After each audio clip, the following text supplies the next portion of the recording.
I'm kind of pitching myself here as somebody who's an experienced investor, but always, I'm definitely new to this business as well. I just want to speak about this product and just how much, it has really helped me, propel myself, get better with talking with sellers, actually be able to close a deal.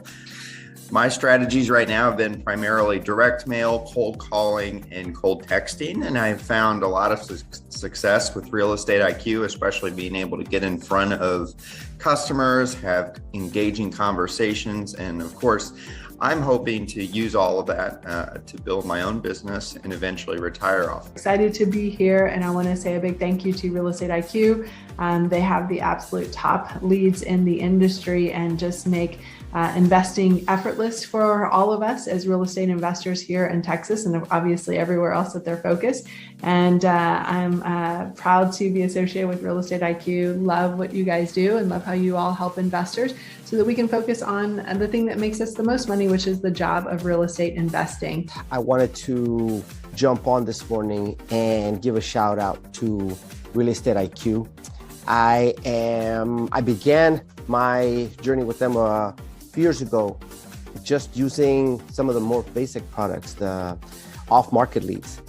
And since then, growing and visiting and talking with not only Steve, but other people who are involved with Real Estate IQ, I've had the opportunity to actually not only be a client, but I also became an investor with them. And that is one of the beauties of being able to be part of Real Estate IQ, is it gives you the opportunity to grow as an investor, especially in real estate.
I'm kind of pitching myself here as somebody who's an experienced investor, but always, I'm definitely new to this business as well. I just want to speak about this product and just how much, it has really helped me, propel myself, get better with talking with sellers, actually be able to close a deal. My strategies right now have been primarily direct mail, cold calling, and cold texting. And I've found a lot of success with Real Estate IQ, especially being able to get in front of customers, have engaging conversations. And of course, I'm hoping to use all of that to build my own business and eventually retire off. Excited to be here, and I want to say a big thank you to Real Estate IQ. They have the absolute top leads in the industry and just make investing effortless for all of us as real estate investors here in Texas and obviously everywhere else that they're focused. And I'm proud to be associated with Real Estate IQ. Love what you guys do and love how you all help investors so that we can focus on the thing that makes us the most money, which is the job of real estate investing. I wanted to jump on this morning and give a shout out to Real Estate IQ. I began my journey with them a few years ago, just using some of the more basic products, the off-market leads. And since then, growing and visiting and talking with not only Steve, but other people who are involved with Real Estate IQ, I've had the opportunity to actually not only be a client, but I also became an investor with them. And that is one of the beauties of being able to be part of Real Estate IQ, is it gives you the opportunity to grow as an investor, especially in real estate.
Check, check. Okay, let's get started, everybody. Welcome. I hope you're all staying warm here with the cold front and everything. Good news is, in a lot of part of our state, the ice has started to melt. And so it's starting to warm up. Okay, let's get started. We're going to start off with some, quick introduction, and then we'll dive into some deals update and market update and how it's going to affect us as real estate investors. This event is brought to you by Real Estate IQ. Real Estate IQ is a premier distressed seller and lead generation solution. Our core product is the distressed sellers, right? A lot of houses that are going into foreclosure, as an example. And there are other distress signals as well that we monitor, and you can use the data to do outreach and turn them into deals.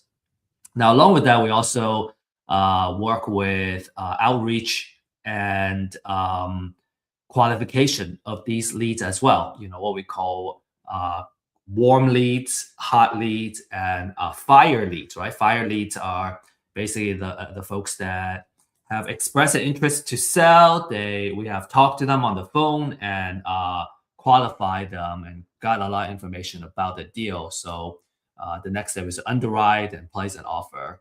And so, just kind of the entire process of turning basically a cold data, right? Who the person is on the distress side, all the way to a signed contract. Kind of along the way, we add value from point A to point B, and we offer those solutions for you as well. And with that, we also kind of offer you mentorship and just kind of walk you through how you do the deals, right? That's why we have this Deal Makers weekly live stream to really kind of go over how we do deals. And hopefully we use this and we kind of as an example of both good examples to follow and on how to make deals. And maybe if we make mistakes, those are kind of anti-example, right? Bad examples that you don't need to kind of repeat the same mistake again. It's much better to get education from someone else paying the tuition either way. So we're gonna get started. So we have a new website launched, and this is what it looks like. Want to highly encourage you to visit our website on a regular basis. We update this at least weekly on news that affects the real estate investment world, and also insights and intelligence that affects us as real estate investors. So just keep coming back. There are like new deals that we post on here and new updates. So we're gonna skip over the testimonials. A lot of folks have found success in our community and using our distressed seller, and we would love you to be one of them as well. And if you have a lead and you don't know what to do, you can send your lead to us, and we'll figure out what's the right way to put together a winning offer and help you close the deal. Okay. So our speaker today, I'm flying solo. Everyone has a little bit of items that they have to work on, but they'll be back in the coming weeks. Tamla wants to remind everybody that January 31st is the deadline. I guess January 31st falls on a weekend, right? So that following Monday is the deadline for filing 1099s if you have contractors that work for you. Make sure you already got their W-9. It's not too late to get the W-9 information and then generate that 1099. There is penalty for missing that deadline. So between now and I think kind of the tax filing date, there are multiple deadlines that we want to be very mindful of in our kind of planning and kind of filing purposes. Okay, so we're gonna jump right into market updates. And we got a couple of case studies for you. We got a few properties under contract. So just kind of want to share some stories on that. And then we have prepared a feature topic on, recently I have received quite a lot of questions on the distressed seller information and like what exactly they are. So I got a whole list of questions. So we're gonna go over a little bit of what the information is about, and then we'll go into those questions. So if you're already a user for the distressed seller data, this would be a really good kind of reminder session for you. And if you're kind of on the sideline, kind of watching, at least you can kind of see what the information is about and how to utilize it. Another kind of teaser towards the end is we actually have an in-person event that we are planning, and the location is set, the date is set. It's going to be in February, and so all that data I will be sharing with you towards the end of the session. So make sure you stay until the end, okay? Okay, market update. Mortgage rate are now under 6%, quoted by some lenders.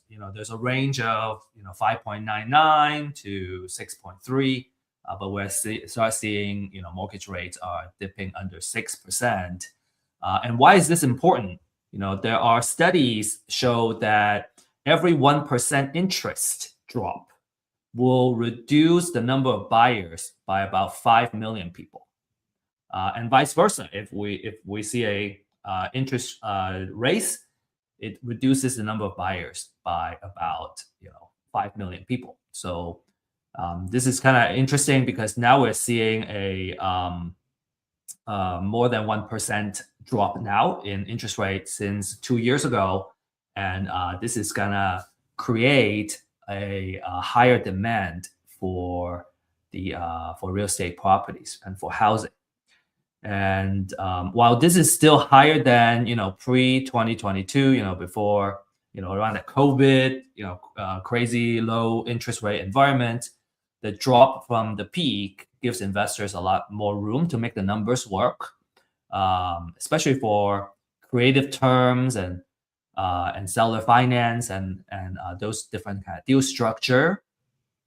And then obviously also creates a lot of refi movement as well for anybody that got locked into a higher interest rate, for example, or you're kind of looking into a refi from a BRRRR strategy. Okay, existing home sales ended 2025 by going up 5.1%. That was a month over month in December. So December sales is actually higher than November, which is kind of not very typical. Typically, kind of later on in the year, your sales tend to drop. And so it's actually the highest level since early 2023. From an investor angle, right? From an investor standpoint, more sales activities means we're going to get more sold comps in the area, right? They're going to be more motivated sellers and usually better deal flows for investors. So that's a good news for us. We're also seeing a tick up in inventory, right? The single family permits have reached 990,000 which is the highest in the last 10 months. And this building more new builds and more inventory is gonna shift this towards the buyer. So it's gonna create more options for more inventory, right? And then the buyers are gonna have more options, and it may not be great for the investors that are looking to buy in an area that is full of new builds. You're gonna have new builders to compete with, but maybe it also is an opportunity for say the folks that bought not that long ago, and they don't have equity and they are now trying to sell, but they are competing with new builds. So how can they sell? we can step in and make a sub 2 offer. Okay, so there's pros and cons, and depends on how you look at it and how you kind of play this. You can play this to your advantage. Okay, a couple of deals updates. Last week we shared this property is now leased, and kind of looking at number AR, it was 90,000 in, right? We purchased for 66, rehab for 24, and we were expecting a rent of 1,400 and 1,500. And even with the hard money and the interest rate, with the current rent is still going to be cash flowing quite a bit. The next step is going to be refi. Tamla wanted to share with me that this deal was kind of cool, kind of the last bullet point, where we were able to increase the rent by $25 a month by adding a fridge, just kind of supplying a fridge in this for this property. And because it's a rental, you don't need a new fridge. So we put in a used fridge for, we bought it for $250. So in about 10 months, it's gonna pay for itself. And then it's gonna add cash flow just by having an additional piece of appliance in the property. So good cash flow. There are, I think, an addition of 300 jobs in this area. And so now there's a lot of housing demand close to this area. So a couple of deals progress. There's a deal now in Elgin, Texas. This is about 30 minutes from Austin. The distress situation is that there was a mold situation in the house, and at first they thought it's from the roof leaking, but the roof was actually fine, and it turned out to be the AC unit leaking, and that causes mold in the house, and creates a problem, right? A big problem on this house. So the owner no longer live here, the seller no longer live here, and the ARV is about 300,000. Between maybe a little bit lower, 280 to 300,000, depending on which AVM you use, which valuation model you use. But talking about a sub 2 deal, and mortgage balance is 139 at 4% interest, right? That's a really good interest rate here we're looking at. And then PITI is under 1,500. The reinstatement is a little bit higher, so there's some additional work we need to do to kind of work this deal. From a long-term rental standpoint, it's going to cash flow. Co-living is going to cash flow. Short-term rental is going to cash flow. Of course, these are kind of co-living, and short-term rental tend to have vacancy considerations. So this is like if it's 100% type of occupancy, and obviously it's not going to be that. So we can take a percentage, right, in terms of occupancy. But it works for these models, and it also work for a wrap model. So we're deciding, how we want to structure this deal.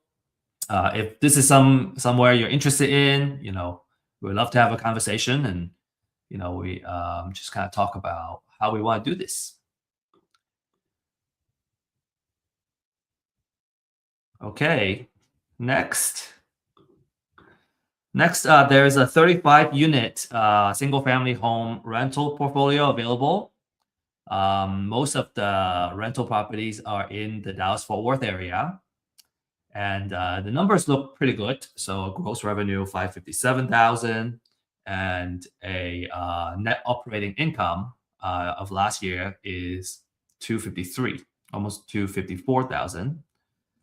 The seller is willing to, number one, if you're going to do a cash offer, seller is willing to sell it at a discount. And the seller is also willing to do owner finance if you structure it as owner finance.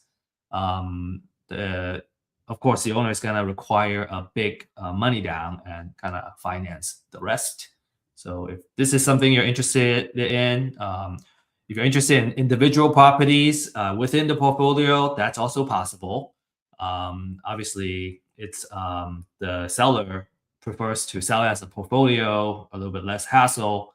But she's also willing to sell one by one as well. So if you're looking for kind of rental income properties, this is a good opportunity to look at. You just need to scan the QR code and go through a qualification process. What do I want to share about? And the interesting thing about these properties is that they are rent ready, and there's a lot of them already have a renter in place, so you don't need to put a lot of work to kind of make that cash flow. The time it takes to acquire all the way to kind of making cash flow, that's a lot shorter, because they are either rent ready and they need to find a new tenant to move in, an old tenant moved out, or it already has a tenant in there. Okay, if you want to get in the game, there is the funding network that you can join. You can participate through finding deals, or you got a deal, you can also ask for funding. So Randy's our point person here. You can write down his phone number or scan this QR code. So our featured deal today is this one in Benton Harbor. Looks like it's in a pretty kind of busy area, and if you're in this kind of zip code or in Michigan, you're looking for deals, this could be an opportunity. We got a couple of opportunities in Benton Harbor too. We're just not featuring that today. So just reach out to us if you're interested in this property. Okay, more deals available. Just need to fill out this QR code and ask for the opportunity. We'll want to get to know you and kind of talk to you about what type of deal you're looking for, and then we'll match you with the deals that are currently available. Okay, and if you're interested in kind of really learning how to make deals, right? Really kind of get in the game, get busy with deal finding. There's the one-on-one mentorship program. We call it the Deal Accelerator. It's kind of basically getting you all those distressed seller leads, and if you need deals, we can supply you with the deals too. It's really about for those that are ready to roll up your sleeve and kind of get busy and start working on the deals. And so this is a really good program for you. There's a lot of traction already on this program and helping our clients getting into the game. Tamla wanted to share that how we were featuring a couple of deals that are new earlier. It's about consistent execution. Just kind of keep doing what you're doing. There might be ups and downs in the individual deal standpoint, but if we keep doing what we're doing and we're consistent in that outreach and everything that we need to do to find deals, and just execute, put your head down and execute, you're going to start seeing consistent results. And I agree with that. So track record. So today I prepared the distressed seller data. This is one of the trainings that we recently shared with our team. And let me see if I can do this. Okay. Cool. So this is the pre-foreclosure data. We're going to talk about just two main types today, the pre-foreclosure and the probate. So for pre-foreclosure, the house is going to go get auctioned off next month. If you're in Florida, it gets auctioned off every week. Every week there's a date. So lots of motivation, right? So the owner, if they don't sell and they have to go through with the auction, there are dire consequences for them. Not only do they lose the house, the creditor can go after them personally if the house doesn't pay off all the debt. So there's a lot of motivation, right? A lot of highly distressed situation. You may, when you talk to them, some people may be so distressed that they swear at you. But then there are the folks that actually want to receive that support and assistance, right? They really want to, right, get because most people want a better situation than they are today. And so as investors, we offer that and kind of come up with a solution for them. We're adding value to them. So here, if we kind of look at different data fields, I have blurred some of the information because it's personal and just kind of want to protect folks' privacy in a live stream. Here you have document ID. You don't really need to worry about that. It's a kind of internal number. You don't need to worry about what this document means. The date added is the date it was recorded in our system.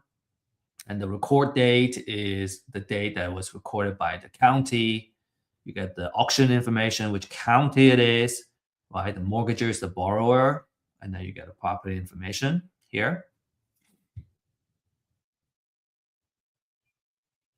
Oh, maybe I need to move my hand here, my mouse over here. Next, you can see configuration of the house itself. Our team put a lot of work into doing this research. It takes we have to go to 3-4 different sources to put all this together, and there's a lot of work in the data mining process to get this done. We actually have a training on recorded training on this that we go into even more detail. So you can watch that if you're curious. And for this, I'm gonna just kind of move a little bit faster because we are doing this live. The trustee name is the local trustee that is gonna auction off on the house. So if you're using this information to go into the auction to bid, you want to know where the trustees are and where this person is. And another thing you want to know is when it's auction off. So when it says 10 a.m., they actually will auction off between 10 a.m. and 1 p.m. So there's a 3-hour window. If it's 1 p.m., they're being auctioned off between 1 and 4. So you kind of need to be there in those 3 hours, just in case they call it around that time, right? You want to be there where the trustee is when they are announcing the auction. So bank information, here you get the equity information, right? These are just numbers, so we can show. So what we do is a very common question is, where do all these estimated equity come from? And then, all these numbers. So let me just kind of take a moment to share with you how we do this process. So what we do is we look at the original deed of the house and the original mortgage to figure out how much they originally took out, the loan amount, and when they took it out. Okay. Based on that, we can come up with a historical interest rate. Right? It's not the actual interest rate of the mortgage itself, but it's a historical interest rate that we can use to come up with an estimate. So we use this to come up with the estimate to calculate the equity. The actual interest rate for the mortgage note, you need to get that from the owner if you're gonna do a sub-2. Okay, and then what's their monthly payments and all that stuff. That's something that we ask for during the kind of actual communication with the owner when we start working with them. Okay, and then we used the appraised value. The appraised value is the county, how much the local county appraises the market value for the property. We use that because it's easy. We just need to pull that from the CAD, right? So if you want to really updated one, you want to run a CMA, a market comp for the actual value of the property today. And so then what we do is we, based on this, right, the original loan amount and the interest rate, if the owner has been consistently paying down the mortgage, after, so let's just say the first one, for example, this is how much principal is left. If they have been paying down consistently every month since 2012, basically. Okay, so based on this, we subtract this number from the appraised value to get the equity. And then the equity percentage comes from that. So the equity percentage is useful for folks, for example, they want to focus on the ones with a high equity percentage, right? Because then you can give them a cash offer and they likely have enough equity to say yes. Or you could target the low equities if you want like sub 2 type of transaction and you want to do wrap. And so, different, I guess, based on your strategy, your acquisition strategy, you will use these filters, accordingly. You're going to do it a little bit different. You're going to target different type of folks. And then another question is like, what's the difference between assessed value and appraised value? So appraised value is what the county thinks its market value is. So the appraised value is what we use for market value to come up with the equity. The assessed value is how much, what's the basis for property taxes. So this is for tax purposes, for tax assessment purposes. And for market value, it's appraised value. Okay, we also do we also look for what's the loan type, a loan modification, when does it expire. The instrument number is basically the number of the mortgage.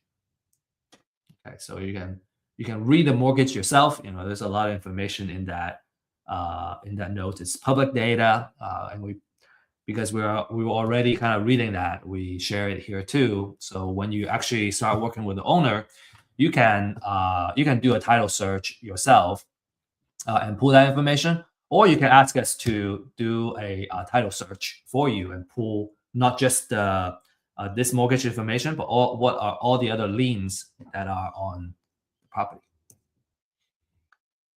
Okay, we also look for the folks, see if they are owner occupied or not. Okay, so if some folks really want to, they like marketing to non-owner occupied because the owner does not have attachment to the house itself. Some even want to focus more on the out estate owner. So here, this is where you can filter all that information. And then you got email address, phone number, and additional flags. And we even have a relative information. So if you have, if you want to reach a relative, or you can't reach an owner, you can actually try to reach a relative to trace back and reach the owner. So this is also something that we provide for you from a skip trace standpoint. So you can reach out to these folks as well. So that's how, this is kind of the basis of how we do lead generation, because it's through the phone numbers and emails and all that we do the outreach and really reach the distressed seller, right? And that's how you can acquire the property that I share with you in the earlier slides.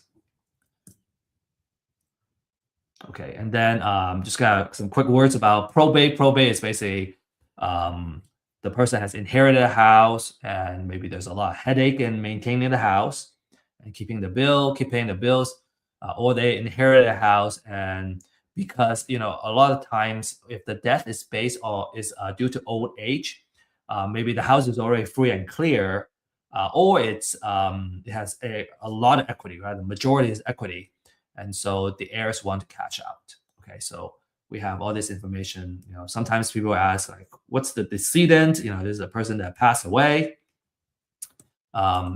You get the property information here, and then what you're looking for in terms of outreach, you're looking for the grantee's information because that's the person that makes the decision. and then the address that are used for the grantee is likely the ones that you want to use to do mailing, for example, right, to reach out to them, because it really depends on if the grantee is also living in the same house or not. Sometimes they're not. Okay, so that's our information. Okay, so I'm not gonna go over the evictions. Okay, let's see. Trying to stop sharing the screen for a second. This is when, we got a couple of frequently asked questions, so I want to kind of feel that. The first one was, what's the appraised value versus assessed value? I kind of already just went over that. The appraised value is the market value, and the assessed value is how much they're going to be paying property taxes on, is based on the assessed value. So from a amount of equity standpoint, you always want to use the appraised value. All right. The next question is, what's the difference between pre-foreclosure and loan modification? The pre-foreclosure. So if you kind of look at the information of these two types, it's pretty much exactly the same. However, the pre-foreclosure, they are facing foreclosure, and for loan modification, it could be that they are trying to refi, right? Or it could be that they were facing pre-foreclosure, but they also qualify for loan modification, so they did loan modification. So loan modification may be distressed, highly distressed, maybe it's always going to be less distressed than pre-foreclosure. There may be a portion where it's due to the fact that they were facing foreclosure, and then there's also the refi. So you're going to have a more distressed situation in the pre-foreclosure. And then the other question is, what is the difference between heirship and probate? And the information is pretty much the same too. So here, for both types, is also they're both inheriting a property. The difference is if there was a will in place that talks about who the grantee is, which is the person that is handling the estate, that they would they would be filing at the probate court when there's a will in place. When there's no will in place, then they have to prove that they are the heirs. So that's what the affidavit of heirship is. They're both signals of an inherited house. With the heirship, you have more people that you gotta talk to for making that decision. For probate, you have one grantee to deal with. And either way, you want to, both are kind of attractive if you're interested in this type of, inherited house type of leads.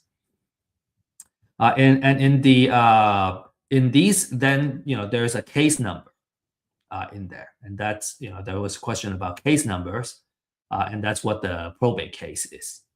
And affidavit of heirship, I don't recall if there's a case number, but that's what the case number would be. Let's see. I think we have fielded all the questions here. So I hope that's helpful for those that are looking at the deals and looking at working these distressed seller data. Okay. Cool. So that's our kind of topic of the day.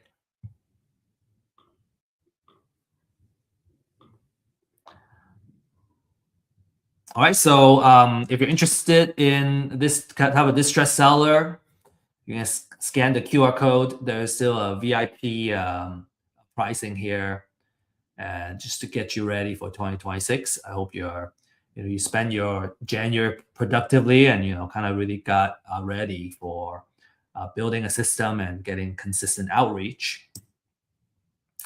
You can scan this QR code as well to talk to our consultants. I already did the Q&A.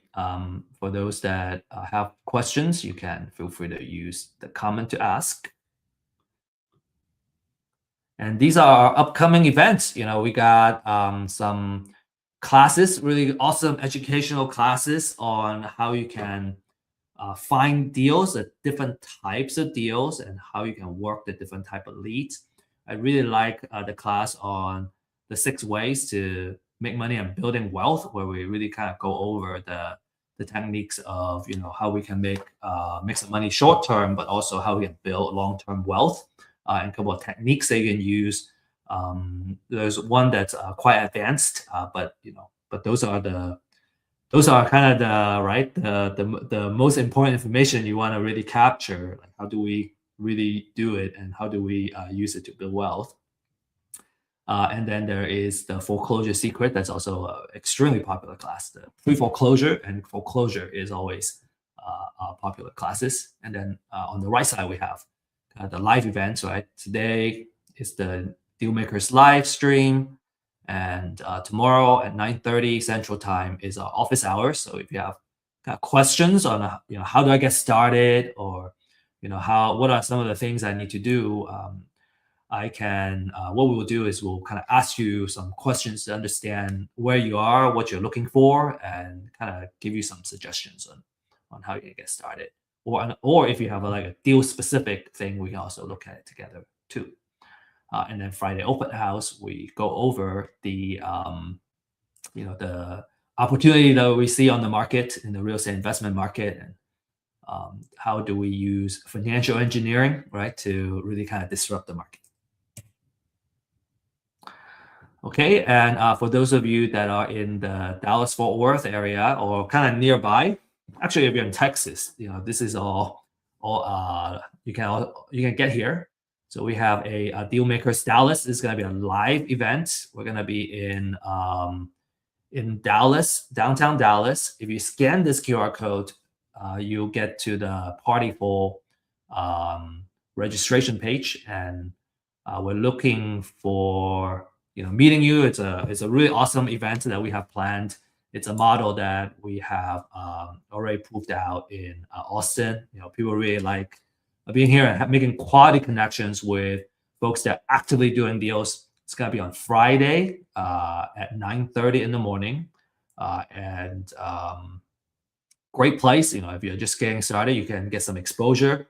If you're a serious deal maker, this is a really good place to be to make quality connections and make quality deals. Okay, I think this is all the slides I have, and we're gonna end with saying, we can learn as much as we can, but the moment really starts when we take action. So you can start your real estate journey with us. And with that said, we're gonna end a little bit early, and we look forward to seeing you next week. We'll have more updates and market updates and deal updates, educational topic for you. If there's certain things that you want to learn during our topic session, feel free to give us some suggestions, or feel free to request it. Kind of based on what you're trying to learn, we can create those material. All right. Have a great day, everybody, and have a great weekend.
I'm kind of pitching myself here as somebody who's an experienced investor, but always, I'm definitely new to this business as well. I just want to speak about this product and just how much, it has really helped me, propel myself, get better with talking with sellers, actually be able to close a deal. My strategies right now have been primarily direct mail, cold calling, and cold texting. And I've found a lot of success with Real Estate IQ, especially being able to get in front of customers, have engaging conversations. And of course, I'm hoping to use all of that to build my own business and eventually retire off. Excited to be here, and I want to say a big thank you to Real Estate IQ. They have the absolute top leads in the industry and just make investing effortless for all of us as real estate investors here in Texas and obviously everywhere else that they're focused.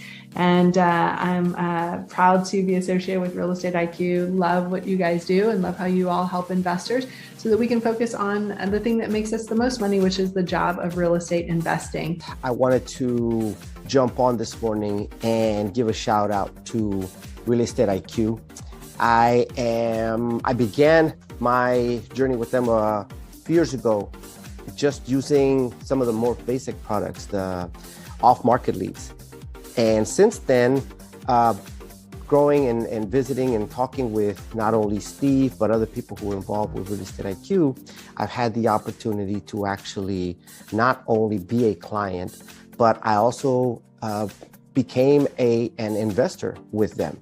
And that is one of the beauties of being able to be part of Real Estate IQ, is it gives you the opportunity to grow as an investor, especially in real estate.